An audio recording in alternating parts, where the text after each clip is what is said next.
this is an iHeart podcast. Guaranteed human. With no fees or minimums on checking accounts, it's no wonder that Capital One Bank Guy is so passionate about banking with Capital One. If he were here, he wouldn't just tell you about no fees or minimums. He'd also tell you about how Capital One cafes are open 7 days a week to assist with your banking needs. Yep, even on weekends. It's pretty much all he talks about, in a good way. What's in your wallet? Terms apply. See CapitalOne.com/bankguy. Capital One N.A., member FDIC. If audiobooks are your thing and you've been meaning to listen to more of them, you should check out a podcast called Earsay, the Audible and iHeart Audio Club, hosted by Cal Penn. Each episode spotlights standout audiobooks on Audible across all kinds of genres: sci-fi, comedy, romance, thrillers, and more, with Cal talking to guests who help break down what makes each story worth listening to. It's a fun, easy way to discover your next great audiobook. Check out Earsay on the iHeartRadio app, Apple Podcasts, or wherever you get your podcasts. Welcome to Stuff You Should Know from HowStuffWorks.com.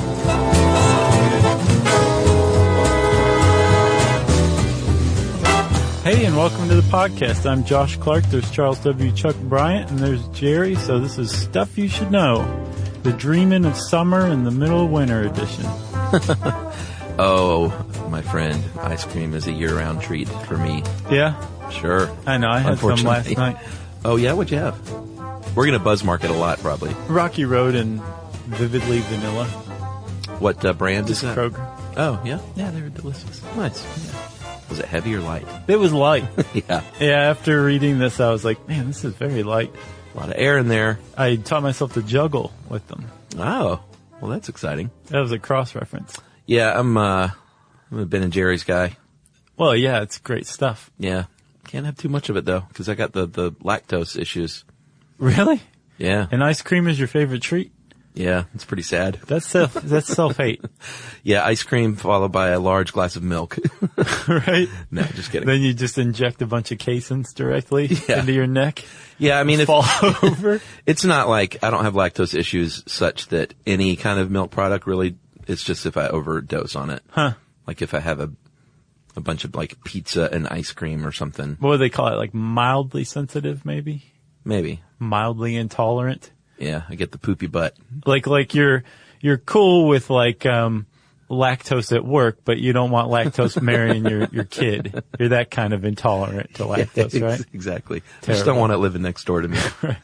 I can get I can do a pint of ice cream though, or is it the half pint? The Ben & Jerry's little one? I think it's a pint. Is it a pint? The little, yeah. Not the little baby one. That's just like a fistful. I'm not 7. Yeah, right. I think it's a pint is what they sell them. Yeah, I can do a pint of like the Chubby Hubby. That's my old favorite. It's a good one. Well, basically any Ben & Jerry's is good. I'm not a big fan of cherries and stuff. Ooh, me neither. But other than that, I'm like pretty cool with all ice cream. And I used to not like bananas and things, but now I'm cool with bananas. Oh yeah? Yeah. Bananas and ice cream I would never have eaten before, and now I will. I'm pretty picky with my ice cream flavors. I'm trying to think of one I really don't like, and nothing's coming to mind except for stuff with cherry in it. Yeah, I don't like mint. Crazy. I don't like coconut. Crazy. My favorite is the Chubby Hubby, and then they have the limited runs. Yeah. They have one out now called Candy Bar Pie. Candy bar pie? Like what kind of candy bar is it modeled after? It's redonkulous. I don't know. It's got nougat in it. It doesn't taste like a specific candy bar though. Mm-hmm. It's not like they're trying to be like a Snickers ice cream sneakily. Mm-hmm. It just tastes, it's just delicious. Nice. I will have to try that. I like Butterfinger and ice cream. Yeah. What about, places to get ice cream? Jenny's is delicious. Where is that? They have it here on the west side over by Star Provisions. Okay. And they got a new one in Krog Street Market. There's a place in Old Town Alexandria outside of D.C. Oh, yeah. called Pops. Uh-huh. It's like an old-timey ice cream parlor. Awesome. I think I went in there actually last summer. It's awesome. But did they have like candy and all that stuff?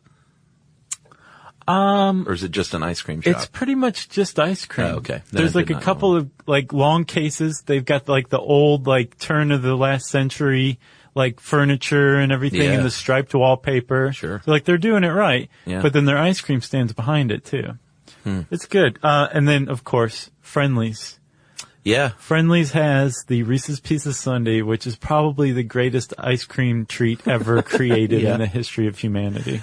Yeah, growing up in Atlanta, they had something called Farrell's, which was... I remember Farrell's. Oh, did they have those? They had that in Ohio, too. And on your birthday, they'd come out with that big drum. Oh, yeah. Scare me to death. Yeah. I went under the table a Just couple like of times. old school ice cream parlor, scaring the bejesus out of children everywhere. Yeah. Now, they had a lot of candy selection, too. Yeah. Yeah.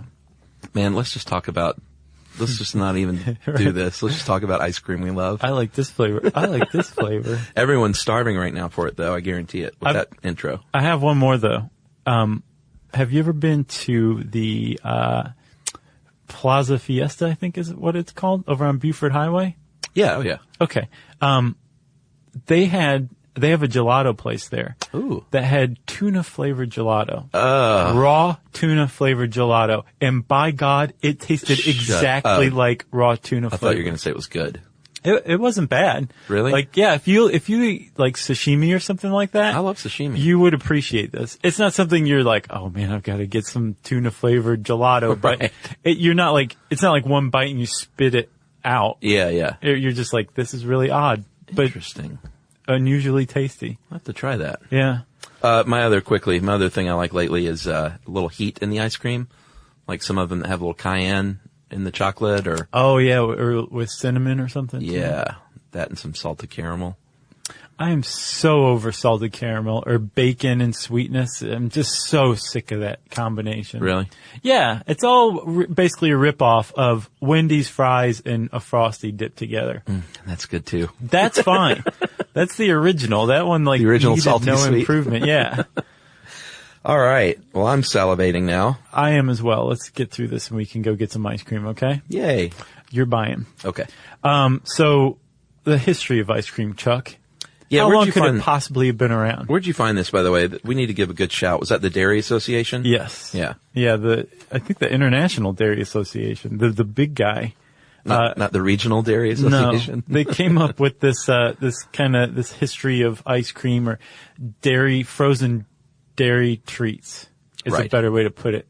Because ice cream is the lion's share of frozen dairy treats, but technically it falls under the umbrella of frozen dairy treats. Along with things like sherbet and gelato and frozen yogurt. Right, or ice cream sandwiches. Yeah, novelties. Exactly. Those are good too. Well, my friend, it goes back, they say, as far as 2nd century BC, but they can't pinpoint like a definite person or place for sure. Right. They just know that it started popping up in history, like with Alexander the Great. He had flavored ice and snow with honey and nectar. Yeah, snow cone. Yeah, and that makes sense that would be the origin of ice cream. It makes me laugh in this thing. They said that Nero and Claudius Caesar would frequently send runners to the mountains for snow. Right. That just seems like a very Roman emperor thing to do. Like, I'd like something cold and sweet. Go! Right. And like 3 hours later, they'd come back, half dead. Yeah. Here is your ice snow cone. Exactly. But they would flavor those with fruits and juices, and that was sort of another part of the beginning of ice cream. Apparently all this was going on in a vacuum too, like over in Asia. In different places? Yeah, in the Mideast and Asia, wherever they had mountains in these areas and they could get snow and ice. Because Marco Polo in I think the 13th century, came back to Italy and said, check this idea out. Yeah. Frozen fruit treats. And that was basically the origin of ice cream in the West. Yeah, in England, they were big on what they called cream ice. Yep. Because it's England, you got to say it's slightly funny. Or they would probably call it proper. Right. There's an E at the end of cream. Is there? No. No, but there probably would was. be. And Catherine de Medici, who we mentioned in the episode... Oh, Nostradamus episode. That's Yeah. right. She was big on it. She was the wife of Henry II. And back then, though, it was, in the 1500s, in the 16th century, it was only like for royalty because ice was, they didn't have freezers and they didn't have ice machines. You needed a guy to go run up to the mountain and bring it down. Yeah, no, it was a big deal to have ice. Unless, of course, it was winter, in which case you were like, oh, yeah, I can have a frozen treat. But if it were summer Yeah. and you were enjoying a frozen dairy treat, Send the runner. you're rich. Yeah. You're super rich. So apparently by about the 17th century, there was at least one cafe in Paris. I think it was the first cafe in Paris, that started selling ice cream to the public in 1660. Nice. They basically made it egalitarian. And from that point on, ice cream was a definite luxury item, but you didn't have to be royalty to obtain it. Yeah, that's a good way of saying it. Yeah. In the United States, the first time they found it in print was in a letter in 1744 by a guest of the governor of Maryland, William Bladden. And there was an ad in 1777, May 12th, the New York Gazette, for ice cream. So it was for sure for sale to the people back then. Right. By that time. Yeah. George Washington had a recipe. Thomas Jefferson had a recipe. Yeah. Dolly Madison used to like to serve it at the White House. George Washington ate a lot of it, right? Didn't he say $200 for one summer? Yeah, and I failed to go to the West Egg currency converter. That's a lot of I ice imagine cream. that's a lot of money. Yeah, but he made, that he had guests and he may have shared it with his Oh, I would hope so. his staff. You never know. Especially if that's like $50,000 worth of ice cream. Yeah, that would be You a can't lot. eat that in one summer. Even if you're Joey Chestnut, world record holder for most ice cream eaten. Is he? Yeah. How much did he eat, do you know? 1.8 gallons in 6 minutes. 1.8 gallons in 6 minutes. That doesn't seem like that much. Oh, that's a lot. Yeah, that's pretty speedy. Yeah, it is. But hey, that's why he's Joey Chestnut. Plus, don't forget the brain freeze. Oh, yeah. Man. Do you have a thing on that? Brain freeze? No, I've done a Okay. don't be dumb on it, though, before. Do you remember what it is? Like, what is brain freeze? Yeah. Oh, what is brain freeze? Yeah. Oh, there's a blood vessel that runs from your brain into the roof of your mouth that becomes constricted, which changes the volume of your brain, which gives you a headache. Gotcha. Which is why if you place your tongue against the roof of your mouth while you have brain freeze, it warms up that blood vessel, allowing it to relax again. Oh, or just light a match and hold that under your roof of your mouth. That's another way to go. Yeah. You'll concentrate on that pain instead of the brain freeze. Interesting. I don't get brain freeze because I think as an adult you know how not to wolf it down like that. I've gotten it accidentally, though, as an adult from time to time. Really? Yeah. No good. No, it's terrible. It's as terrible as an adult as it is when you're a child. It's probably worse as an adult. It's just debilitating, you know? Yeah. It's so painful. So like you said, until around 1800, it was mostly for the upper class. But then, like everything else in industry in America around that time, manufacturing became more widespread and cheaper, and all of a sudden you had warehouses that were big freezers, and you had shipping. You could ship things cold and frozen. Right, so you had like the manufacturing aspect in place. Yeah, homogenizer machines, electric power, Right. Mechanical refrigeration, basically. But even still, you had the manufacturing in place. The distribution, though, was still limited to, say, like a store. Somebody who could make money by investing in some freezer cases and then selling it to the public. Yeah. It wasn't until ice boxes became widespread in America that the ice cream industry really blew up, because then you could sell to the guy down at Pop's. Yeah. You could also sell to Pop's next door neighbor who took it home That's right. to keep in his freezer. And thank God that happened. Yeah, and actually, as far as making ice cream, the hand crank ice cream maker that used like rock salt and all that stuff. Sure. That was invented by a woman named Nancy Johnson in the 1850s, I think. Yeah. And she patented it, and apparently everybody ripped her off. She sold the patent for like $200, and the guy who bought it from her turned around and like made a fortune off of it. But I guess he ultimately got ripped off by a bunch of copycats. But that same thing is still in use today. Like, you can go buy The Johnson crank. that same, the Johnson Crank ice cream maker and make your own ice cream the 1850s way. Well, you mentioned take-home ice cream being a big deal as far as it spreading. I do have a little modern stat, Oh, yeah. or at least from a few years ago. That is still the biggest part of the market. 67% of the overall market is take-home ice cream. Well, I saw that 87% of Americans have ice cream in their freezer right now. Yeah, I don't. I can't. It doesn't stick around? No, like, if you're going to get a pint, you might as well just plow through it and be done with it. Right. And then get some a few weeks later. You're not a quitter. No, and I can't just keep like a gallon of ice cream in the house. That's, that's a bad move. it's a bad move for me. Yeah, it's a bad move for everybody. Well, no, some people have willpower. Yeah, I guess you're right. You're one of them. I don't keep a gallon of ice cream in my house. Yeah, but you got willpower to a large degree, I think. Yeah, well. You're the guy who quit smoking by just saying, I'm not going to smoke anymore. Yeah, that's true. Yeah, I guess I do have a degree of willpower. But I do not. So we're now in the 19th century, in late 1800s, right. And the professional soda jerk at soda fountain shops pops up, and they make things called like root beer floats and Coke floats and soda floats. Right. Which I haven't had one in a long time. I used to love root beer floats. Yeah. But I don't know why. It's not something I see very much anymore.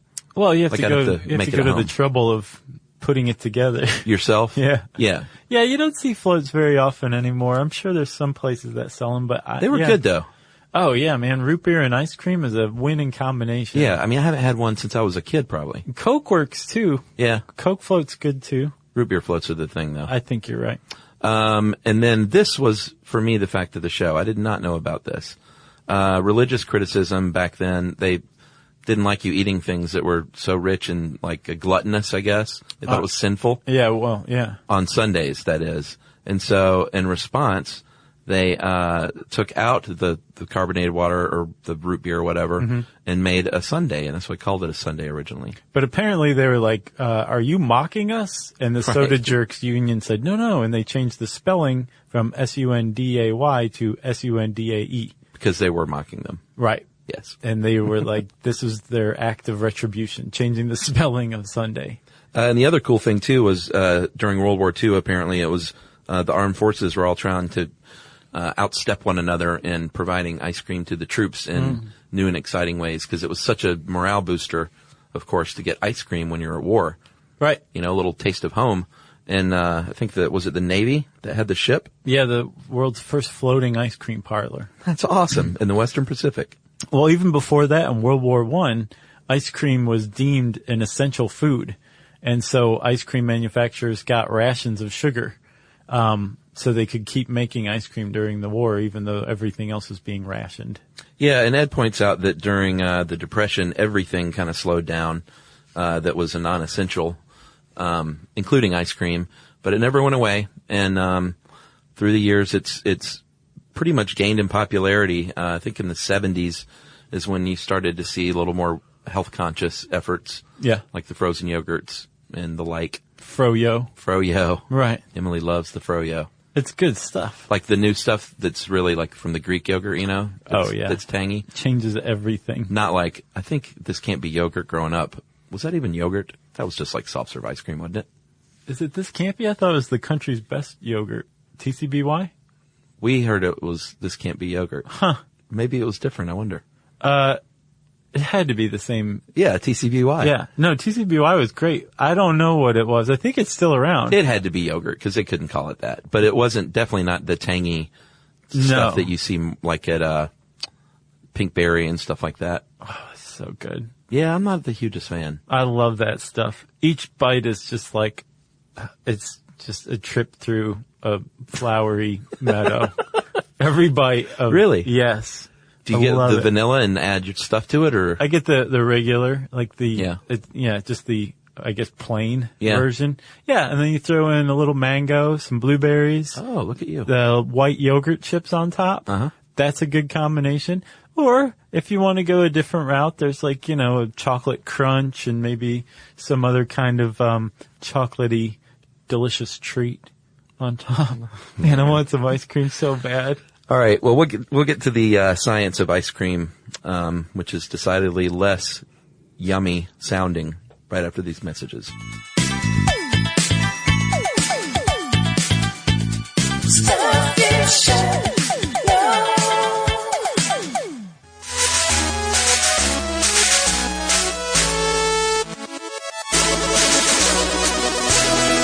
So, buddy, you said that all of that stuff is frozen dairy treats.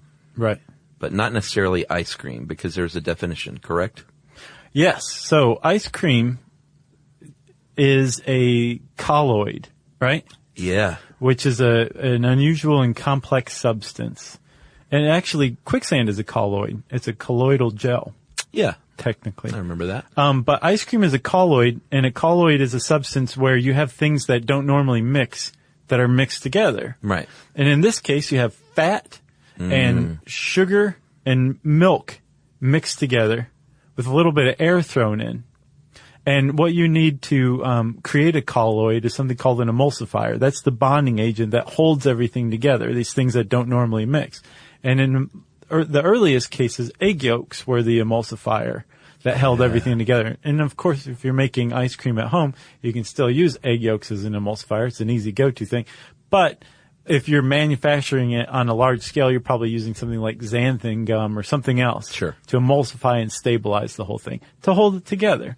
But yes, ice cream specifically is a colloid that has undergone a very specific manufacturing process. And if you take or add different ingredients or different steps in the process, then you have something different, like frozen yogurt or soft serve ice cream or sherbet. Yeah, because frozen yogurt isn't just yogurt that they freeze, which I never knew. It's actually, during the ice cream making process, they'll put in the yogurt cultures to make it frozen yogurt. Yeah, you don't start with yogurt. You make yogurt during... Yeah, I didn't know that either. Pretty cool. Agreed. Which is why every time I just throw the yogurt in the freezer, it doesn't taste anything like I want it to really taste. cold yogurt. It's gross. Yeah. The USDA actually has a ingredient standard for it to be labeled ice cream, which has to it has to be at least 10% milk fat and a minimum of 6% non-fat milk solids. Like caseins. And a gallon has to weigh 4.5 pounds. I think that's neat. Yeah, sure. Because The as federal we government learned, can't get its act together on anything, but it can define ice cream. yeah, and the reason they have the minimum the minimum poundage is because, as we mentioned earlier, lighter ice cream is generally cheaper because it means there's just more air whipped in there, Right. and that's why a Ben and Jerry's pint is like a brick in your stomach. Yeah, and the Grabster who wrote this points out that that's usually a general rule of thumb, that the heavier the ice cream, the higher quality it is. Yeah. But he points out, to be fair, you need to compare like types. Sure. Like you can't compare something that's loaded down with like brownies and Snickers with Right. like a plain vanilla. No. Because, the brownies and Snickers are going to add weight and throw off your judgment. That's right, in more ways than one. Yeah. So milk fat, there is a range of milk fat you can use. Premium ice creams max out at about 16% at the most, but generally they're about 14%. And ice cream in general is a minimum of about 10%. And butterfat, which is another name for it, Delicious. sounds so great. Both of them sound great. Butterfat makes it taste good and it makes it creamier and richer. But it's interesting that they found that 16% is about as high as you want to go, though. It's not like, just make it 50%, because that'd be even better. You just vomit after every bite. Well, you would, and they point out, or Ed points out, people wouldn't eat as much. Right. Because it is so rich and it is so calorie rich as well. And so they found that perfect combination of enough to make you plow through that pint and want to get another one the next night. Yeah. About 14 to 16%. Yeah. Yeah. That sounds pretty good when you're talking butterfat. 10% for the cheap stuff that like Ned Flanders would eat. Yeah, totally. So like I said, ice cream is a colloid, and it's created by adding egg yolk to milk fat and sugar. And I think that's a custard if you use the egg yolk, right? I think you use more egg yolk. Yeah, 1.4% at least.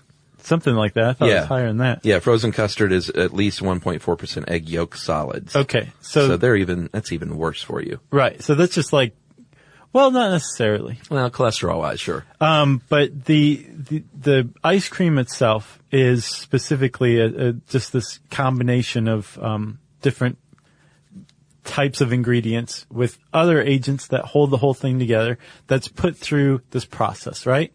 So when you have your sugar, when you have your cream, your milk, and you have your eggs or whatever you're going to use as a stabilizer or emulsifier. Sure. You put the whole thing together, and what you have right there is an ice cream mix. Yeah. And no matter whether you're making it at home or if you just bought a factory or inherited it from your rich uncle who just died Uncle Ben. left it to you, Yeah. then you're going to be following pretty much the same process using virtually the same ingredients. Yeah, I've got an ice cream machine, which when I looked at the process of making ice cream, it's pretty much what goes on in this little thing. Right. Like you freeze the canister, which I found out the hard way. That's how you do it. Right. Because I was like, man, it's not getting solid. Oh, no way. You did it without freezing the canister Yeah, I had first? no idea. Like you just used it at room temperature? At room temperature. And How long did you try that for? Oh, it spun for quite a while Yeah. before I realized what was going on. We luckily figured that out from the get-go. Made some pretty killer lemon gelato once. Yeah, so you freeze the thing, and then it's the canister actually spins, and they have like a blade in there Right. that disrupts it, introduces the air bubbles, which is key Yeah. to making ice cream nice and rich and creamy. And it also acts as a scraper to keep ice from forming, which is exactly what happens in big factories. It's pretty much the same process. Right. Or if you're using the hand crank thing, that's what you just said, The Johnson crank? right? Yeah. What you just said listed off all of the necessary components to making ice cream. You've got something that's cooling it, Yeah. whether that little drum that you put in the freezer, or you have ammonia-filled tubes that are freezing a tube that your mix is in. Yeah. So you've got that, right? Yeah. You have And the ammonia tubes, we should point out, there's no ammonia. It's just making the tube cold. right. The ammonia's not being introduced to No, the ice cream. not at all. It's just the tube is up against the tube that the ice cream is in. That's right. Or if you are making it at home using a Johnson crank, you're going to use rock salt, right? That's right. So I was I didn't understand what the point of using rock salt was. So I looked into it. Yeah, we covered it a little bit within the salt episode, but not like super in depth. Okay, so basically the reason that you would add rock salt to ice is because if you just used ice, the freezing point of ice is 32 degrees Fahrenheit. Yeah. It takes more than that, or more degrees than that. Let me put it a different way. More temperature? Milk freezes at a lower temperature than ice. Yes. Right? So when you add salt, you actually lower the freezing point of that ice. Oh, okay. Because when you're using ice, it's a freshwater mixture. Yeah. Saltwater ice has a lower freezing temperature. Yeah. So you're melting it and it's melting and refreezing. And as the ice melts, the way that it's melting is by drawing heat from something else. In this case, your ice cream mixture, right? Right. So when you add salt, it has to draw more heat to melt because it has a lower freezing temperature. Yeah. So that's why you add salt. It actually lowers the freezing point, which allows you to cool your ice cream faster. Ah. Right? So Makes sense. it lowers the freezing point. Yeah. So milk has a lower freezing point, and it draws the heat out more quickly so those ice crystals don't form on the side. Just that simple little thing is the magic that makes it happen. Yeah. Yeah, we had a electric ice cream maker growing up that was the same as the Johnson crank version, but Right. you just plug it in. Yeah. Not like the new one that I have today, which is much different. Right. Which you definitely plug in. Yeah, definitely plug in. And you gotta freeze that thing, apparently. That's so funny. But my church, one of my favorite memories growing up is my church would have ice cream socials where everybody would bring their own homemade ice creams. And there would just be a table with like 30 of those steel containers, that people just take it right out of the old, ice, rock salt bin. Right. And just set it on the table. Right. And you would just go berserk, as a child. We had a Johnson crank. Yeah. Yeah, growing up. And you probably had to do it, right? Because the parents are always like, that's the fun part. I'm sure I did. I don't Yeah. really remember. I just remember the wooden bucket thing with the crank on top. Yeah. That's what I remember. And like a bag of rock salt That's right, man. that When we I saw also the- use for the driveway too. Oh, sure. Yeah. Yeah, of course we did in Atlanta, but I remember when I saw that rock salt come out, it was a special evening at the Bryant house. Yeah. Oh yeah. So I mentioned the little paddle. It's called a dasher, which is the blade inside the tube, and this is if you're in an ice cream factory.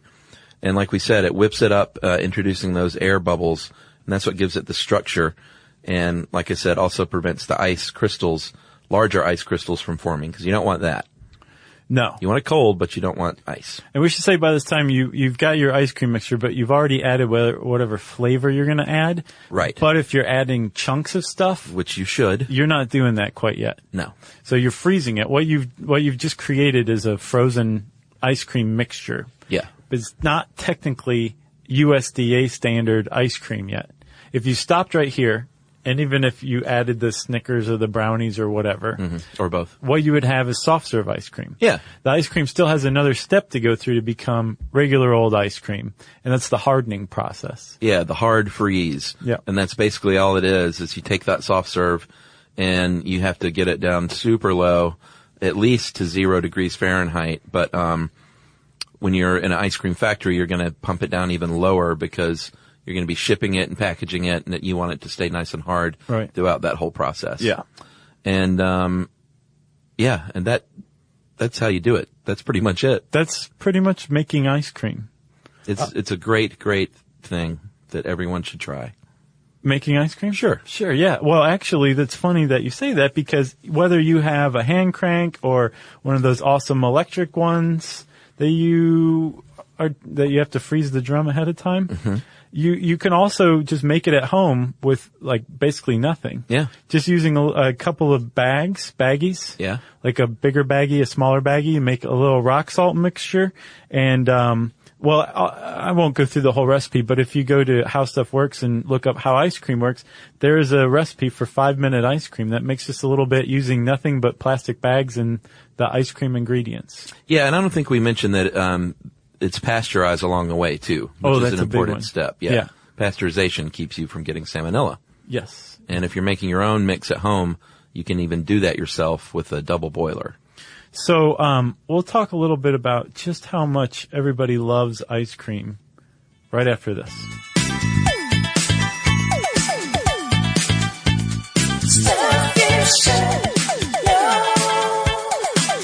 Spectrum Business keeps businesses of all sizes connected seamlessly with fast, reliable internet, advanced Wi-Fi, phone, TV, and mobile services. That's right. And Spectrum Business offers 100% U.S.-based customer support 24/7 to help you stay up and running. And they offer tailored connectivity solutions with packages built for your business budget. Yeah, so it's no wonder millions of business owners rely on Spectrum Business to keep them connected.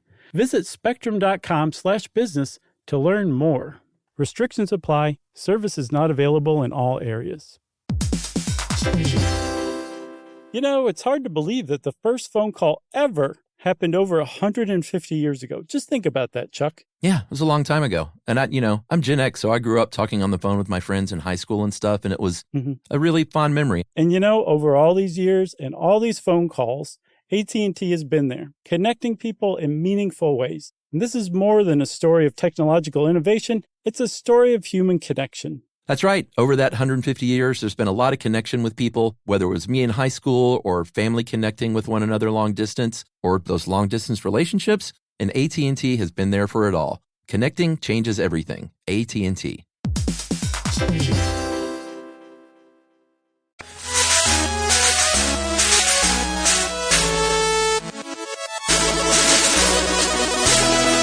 All right, buddy.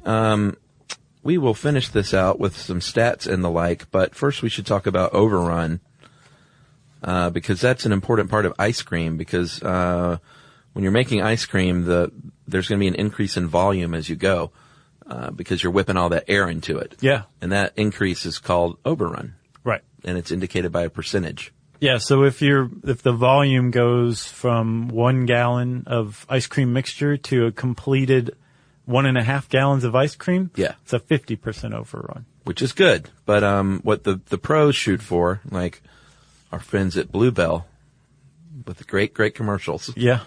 They do make fantastic ice cream. It is really good. So if you are a professional ice creamier, you might have as much as 100% overrun, but the premium ice creams are more dense, so they have less overrun. Right. Which is why they're heavier. Yes. But you can also get into a situation where your ice cream is dense because you're not using much stabilizer or emulsifier. So that's not good? No, because it makes your ice cream chewy. Oh, no. So just really dense ice cream is not necessarily the best thing. Right. You want a mixture between the two of somewhat dense, but not totally dense, but not super light ice cream. There's a balance that you want to achieve. Yeah, because the air, like we said, is what gives it the structure that you appreciate. And, it's familiar. Right. If you get some chewy ice cream, that's no good. No. No. And Chuck, we were remiss in not mentioning ice cream cones. Yeah, I'm not a cone guy. Are you? Yes. Oh, really? Oh, yeah. So when you go to, you go out, you get it in the cone every time? No. Just sometimes? Yes. Do you get the waffle cone? Or If I get a cone, I like it all except the I don't know what they call the non-sugar cone ones. The cheap styrofoam? Yeah. type? Yeah. That's definitely the lowest on my list, but that one's fine. But yes, I guess it does go waffle, sugar, cheap cone, Okay. as far as order of preference goes. Right, sure. But no, waffle cone, obviously. That just adds to the whole thing. Smelling like fresh made waffle cones being made while you're ordering ice cream, really. I always get the cup. I almost always do just to be healthier. Yeah. While I'm eating ice cream. Well, no, but I mean, that's a decision. Yeah, for sure. But it is preferable in a waffle cone. I think they're delicious. I might start getting a cone every now and then. So there's an origin story to the waffle cone, and a lot of people place it at the 1904 World's Fair in St. Louis. That's right. And that is probably not where ice cream cones were invented, but that is where they were popularized. Yeah, I mean, if you're at a World's Fair, there's going to be some waffling going on. Some waffle making. There definitely was some waffles being made, but there was also some ice cream being served. That's documented. That's right. And the story goes that the ice cream makers ran out of plates or bowls or whatever they usually use, and they turned to the waffle makers who said, hey, we can help you out for a fee. Yeah. Let's turn these things into some sort of cone, and bam, that's what happened. But it turns out that the person who actually invented the ice cream cone was an Italian immigrant to America, named Italo Marchioni. Please, go ahead. You mean Italo Marchioni? Right.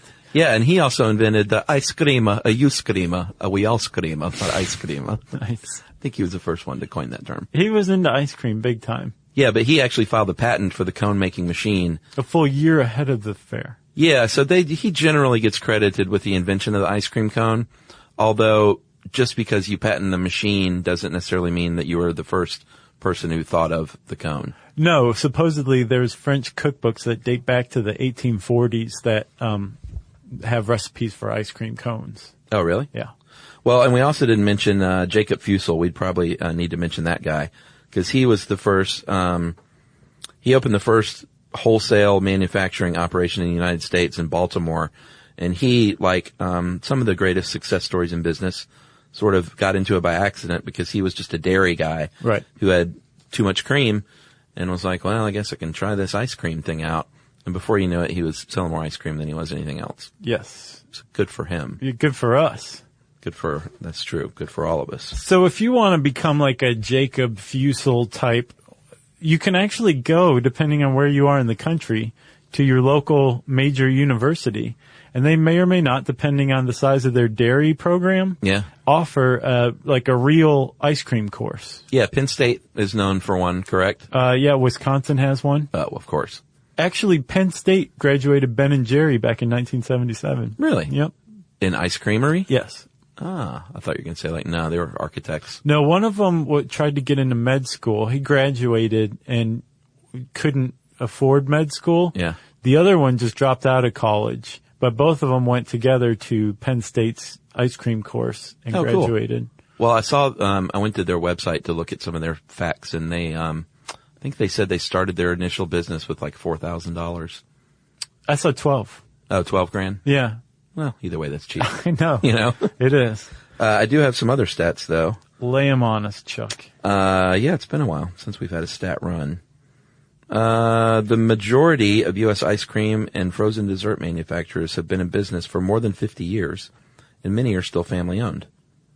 This is why you see, like, the Bluebells and stuff like that. Right. You know? There's not a lot of upstarts. Like, like extreme ice cream. Right. Made with Mountain Dew, Code Red. Oh, God. U.S. dairy approximates, and this was a few years ago, 20 quarts per capita. What, the U.S. eats every year? No, produced. Oh, wow. Yeah, they produce 20 quarts per capita. What's interesting, though, is the United States isn't the leader in ice cream consumption. Did you know that? Who is? New Zealand. No way. Yeah, New Zealand. Per capita, I guess. Obviously. Yeah, well, yes. Yeah, so the average New Zealander eats 7.5 gallons of ice cream a year. Wow. Americans eat 5.5 gallons. Huh. Yeah. Apparently, Asia, the Caribbean, and Mexico and Latin America all import ice cream as well to a large degree. Mm-hmm. And the most popular flavor is still vanilla, which I had to explain to Emily was a real flavor.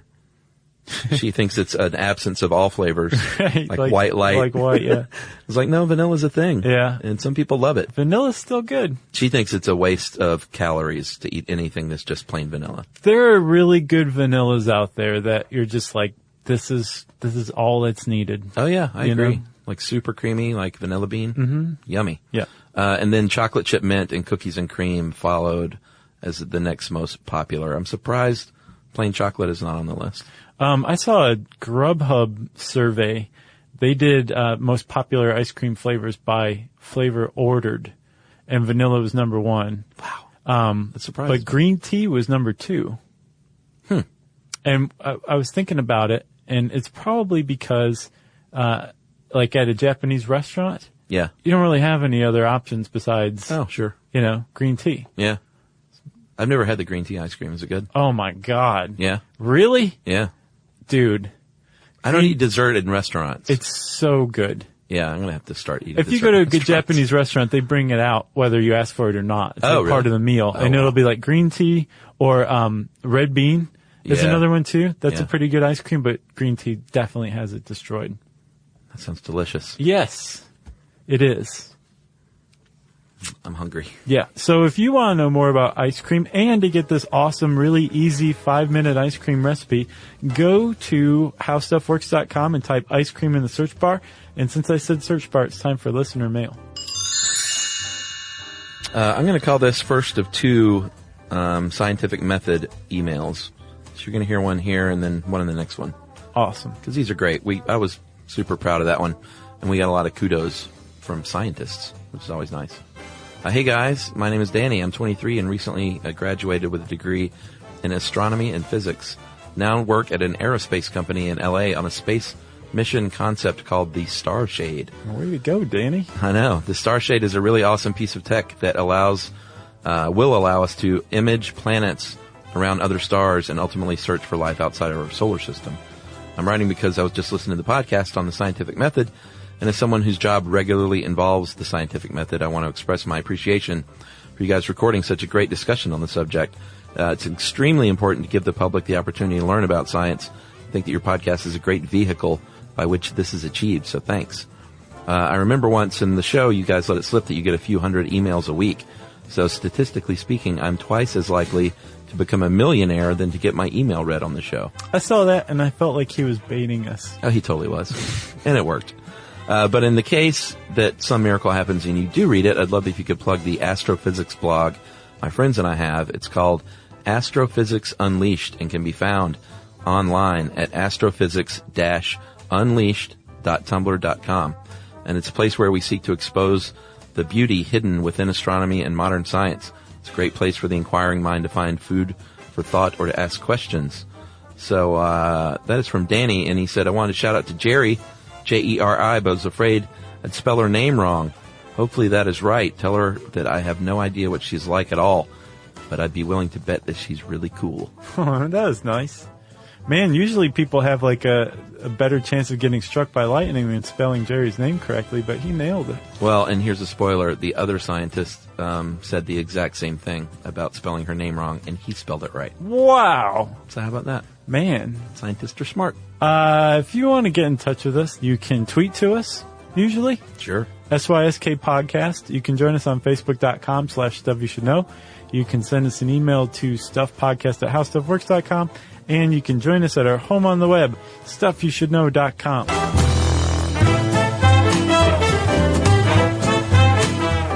For more on this and thousands of other topics, visit howstuffworks.com.